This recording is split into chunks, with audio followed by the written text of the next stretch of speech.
మహిళలకు 2.5 లక్షల కోట్లతో సంక్షేమం అందించామని జగన్ ఊరువాడ డప్పు కొడుతూ ఉంటారు. నా అక్క చెల్లెమ్మలు అంటూ సభల్లో తన పత్రిక ఛానల్కు ఇచ్చే ప్రకటనల్లో ఓదరు కొడుతూ ఉంటారు. కానీ జగన్ అధికార పీఠం ఎక్కిన తర్వాత మహిళలకు ఇచ్చింది కోరంత. అనేక రూపాల్లో గత 5 ఏళ్లలో వారి నుంచి పెండుకుంది కొండంత.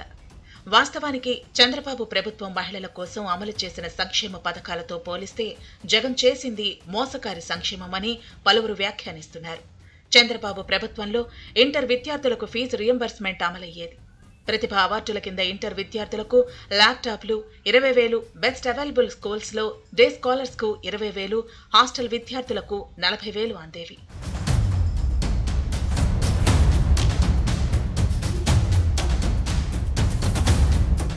ఇవన్నీ జగన్ పాలనలో రద్దయిపోయాయి.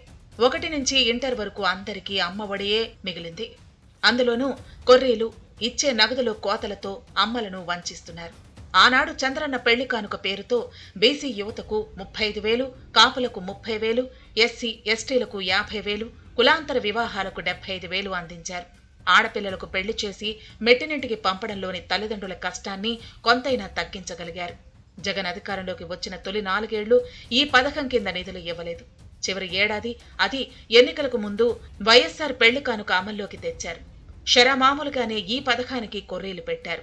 గతంలో లేని విద్యార్హతను ముందుకు తెచ్చి వధువు వరుడు ఇద్దరు 10th పాస్ కావాలని నిబంధనతో లబ్ధిదారుల సంఖ్యను తగ్గించేశారు.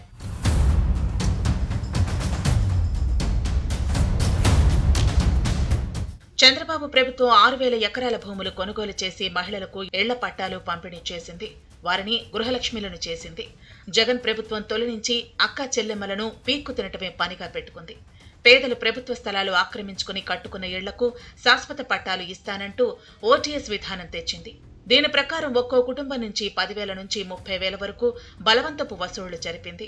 ఇలా దాదాపు 7 లక్షల మంది నుంచి కోట్లు రాబట్టింది.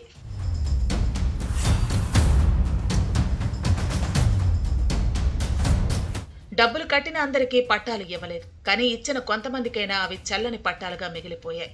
ఈ పట్టాలపై జగన్ ఫోటోలు నవరత్నాల లోగో ఉండటంతో వాటిని తాకట్టు పెట్టుకుని రుణాలు ఇవ్వలేమని బ్యాంకులు తేల్చేశాయి. దీంతో పేద మహిళలు అన్ని విధాలుగా మోసపోయారు. మరోవైపు అడగని వారికి, అవసరం లేని వారికి సైతం అమరావతి రాజధానిలో దాదాపు 50,000 మందికి చల్లని పట్టాలిచ్చి ప్రచారం చేసుకున్నారు. అంచెలంచెలుగా మద్యాన్ని 5 స్టార్ హోటళ్లకే పరిమితం చేస్తామని గత ఎన్నికల్లో జగన్ హామీ ఇచ్చారు. ఇప్పుడు చూస్తే గ్రామాల్లో కూడా 5 స్టార్ హోటల్ మందు రేట్లు పెట్టి పేద మధ్యతరగతి కుటుంబాలను ఆర్థికంగా పతనం చేశారు. కాంట్రాక్టు పనులు, సరఫరా కాంట్రాక్టుల్లో మహిళలకు 50% రిజర్వేషన్ కల్పిస్తూ జగన్ చేసిన చట్టాలు ఎక్కడా అమలు కాలేదు. అదేవిధంగా స్థానిక పరిశ్రమల్లో స్థానికులకు ఉద్యోగాలివ్వాలన్న చట్టం కూడా నీరుగారిపోయింది.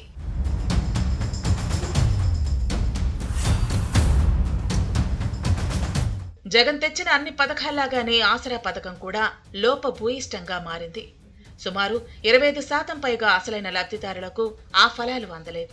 2019 ఏప్రిల్ నాటికి బ్యాంకుల్లో రుణాలు పొంది తిరిగి చెల్లించిన వారికి ఆసరా ప్రయోజనాలను అందిస్తామని జగన్ ప్రభుత్వం చెప్పింది. ఆ మేరకు నిబంధనలు రూపొందించింది. అయితే అప్పటికే డ్వాక్రా గ్రూపుల పరిస్థితి మారిన విషయం జగన్ ప్రభుత్వం పట్టించుకోలేదు. దీంతో చిక్కుముడులు పడ్డాయి. సభ్యుల మధ్య, లీడర్ల మధ్య అనైక్యత, వారు బ్యాంకుల నుంచి తీసుకున్న రుణాలను తిరిగి చెల్లించే క్రమంలో వచ్చిన వివాదాలతో డ్వాక్రా గ్రూపులు చిన్నాభిన్నమయ్యాయి.